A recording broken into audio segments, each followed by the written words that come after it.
Hi, my name's Olivia, and today I'm going to be doing the Cliches Book Tag. I was tagged by Bree Hill. Definitely check out her channel. I'll link in the description below. But yeah, let's get right into it. Number 1, Actions Speak Louder Than Words, a book that wasn't or couldn't be better than the film.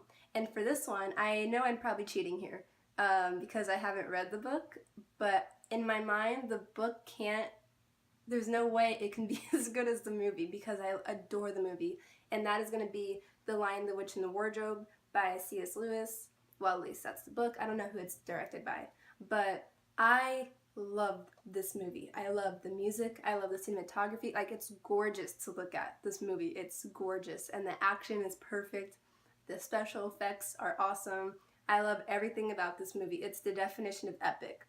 If the book lives up to that, then it'll easily become one of my favorites of all time. Number 2, the grass is always greener on the other side, so a rag to riches or riches to rag story.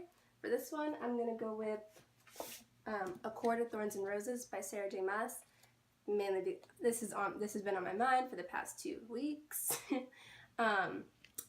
I don't feel like I'm spoiling, by the way, in saying this because you can see on the cover that she's wearing like a pretty nice dress, and on the first page you can tell that she is dirt poor, so it's no surprise, you know. Number 3, The Apple Doesn't Fall Far from the Tree, a parent-child relationship that I loved. Honestly, I'm gonna go with Me Before You, and not even specifically for parent-child relationship between Lou and her parents, but I actually really just like the whole family dynamic in this book. I felt like it was one of the most genuine family portrayals in a book that I've ever read. I love the dynamic of their family. Number 4, you can't judge a book by its cover, and I feel like this relates to all of us readers out there because honestly, I think we all judge a book by its cover. If it doesn't have a nice cover, you kind of just, walk by it in the store.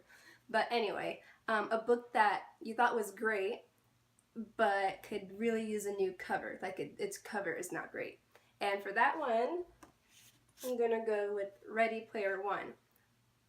This is such a fun book to read. I cannot describe to you how entertaining this book is.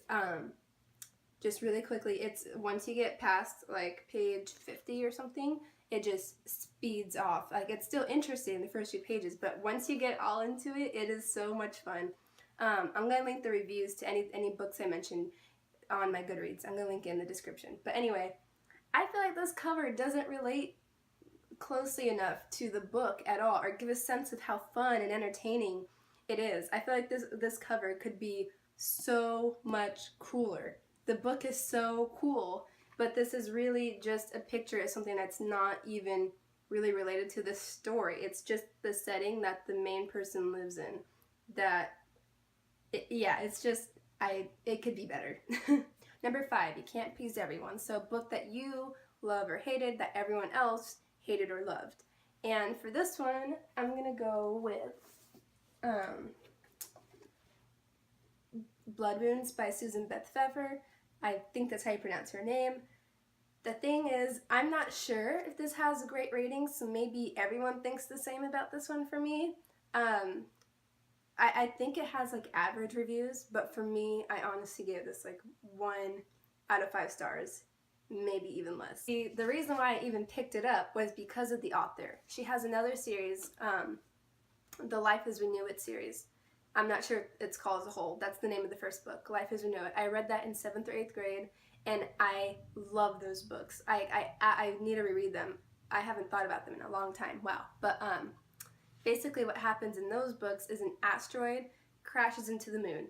And the thing is, everyone knew it was happening. The astronomers studied it. Like, it was just a big astronomical event, like something like a meteor shower. Like, everyone was having block parties, going outside. It was a massive event.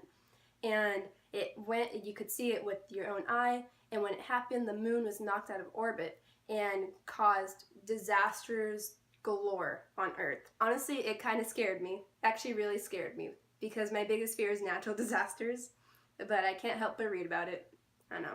But I love those books. They're written in journal form, and so I finished those ones, and I picked this one up, and it was just not good. I felt like nothing, I honestly feel like nothing at all happened in this book. Nothing at all happened in this book. Anyway, back onto the tag. I love this next one. Number 6, what doesn't kill you makes you stronger. A book that you feel you're a better person because you have read that book. And that one's gonna go to Me Before You, if you can believe it. You know, it's a romance book, but I really feel like the story is more about Lou and her and how she grows throughout this book. I feel like I'm not adequate when I'm speaking about it because I'm just overwhelmed with how much I love this book. So again, the review is going to be in the description, the full one that I wrote explaining why I related so much to Lou. I love this book. I honestly do feel like I am a different person post Me Before You. I felt the need to travel more after reading this. I felt the need to do something more with my life. Just to show you how much this book has changed me. Since I've read it, I have booked a trip for just myself to go to New York for a week next year, probably for BookCon, and then staying a few days after, just, you know, to be, you know, your average tourist. But I would never, ever have done that. Like, I can't imagine me, like, I don't get out much, I don't leave the town I'm in much, and so to have this plan is kind of scary and big, but I really was kind of spurred on too by like the need to travel and explore that I got from this book. So that's cool. Number 7, Love is Blind. So a book with a disabled character or with actual blind love. I'm going to throw it back to Me Before You for obvious reasons with a disabled character. Number 8, Ignorance is Bliss, a book that you know is bad but don't want to admit that it's bad. So for this one, I have to go with Twilight. Now there's a little bit of a story behind this one. And you need to know a little bit of context.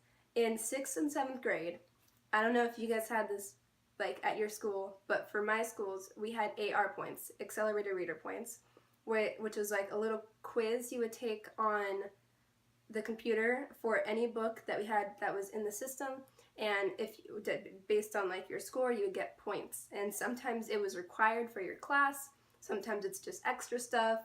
But anyway, in 6th grade, my class was in the Greek mythology unit, and we were all divided into groups. One group was Sparta, one was Athens. It was very fun. But the thing is, to get this prize at the end, your team had to win the most points throughout the year. And we learned during the second half of the year that you can earn your team points by having a lot of AR points. And the thing is, smaller books have less AR points, but the bigger books like Harry Potter and the Deathly Hallows, Breaking Dawn, those are worth a lot of points. So like out of nowhere. And add on to the fact that the Twilight movies, like they were kind of becoming a thing now. This was like 2009. It was becoming the big thing. It was the hype around Harry Potter and Twilight in my classroom was ridiculous. Everyone was reading it, and it wasn't even, half of the class wasn't even doing it for fun. It was in a fervor to get to those points, you know, because you gotta win the free lunch to McDonald's. It was so funny, and everyone was reading these books, and I finally got around to it. And you know what? I remember going through all the books very fast. In 7th grade, to read those 4 books, and they're very big, honestly, they're pretty big. To read them in under 2 weeks, that was like lightning speed for me. That was lightning speed. The thing is, to this day, I can't really remember much of the plot. I can't remember the writing style. I can't remember much about the books, like, at all. All I know is that I clearly had to have liked them in 7th grade. So I'm just gonna stick with, I read it, I liked it. I don't know if it was bad. Maybe it was. Maybe it was bad, but maybe it's a great book and it's just getting bashed on because of the movies. Who knows? But I am afraid to admit that this is bad because I seem to enjoy it. Number 9, There Is No Time Like the Present, my favorite contemporary book. If you haven't gotten the hint already, this is kind of one of my favorite books ever. But to refrain from using this too much, I love Fangirl by Rainbow Rowell. Can I also take a second to admire the gorgeousness of the color of this cover. It's so pretty to me. But anyway, I read this in like 10th grade, I think, and I loved it, but it's one of those situations, not as bad as Twilight, but it's one of those things I can't remember much of it. I can't remember much of the plot. I just know that I really liked it. I'll have to see if I made a review on Goodreads. Maybe that'll help jog my memory. But I feel like I really need to reread this book because it will be more relatable now that I'm actually in college. And yeah, I need to get around to rereading this book, but I adored it. And number 10, Better Safe Than Sorry, a book that I don't want to read because I'm afraid it will be bad, or vice versa. And honestly, the first thing that came to mind was, is it The Island? Island by Aldous Huxley. It's not so much that I'm afraid it'll be bad, it's just I'm afraid it won't be as good or even come close to his other book that I love, Brave New World. You may have had to read this in high school as like, you know, required reading. I did too, but I had such a blast reading this book. It was, I love the story. I love the story. I have to mention, the cover is gorgeous on this one. The bird with the, just very pleasing to the eye. Alright, so that was the Cliches Book Tag. I really enjoyed doing this one. Thank you to Bree Hill for tagging me, and if I tag anyone, I'll leave it in the description, as well as all the reviews to any books that I mentioned on my Goodreads account. So, thank you for watching. Bye.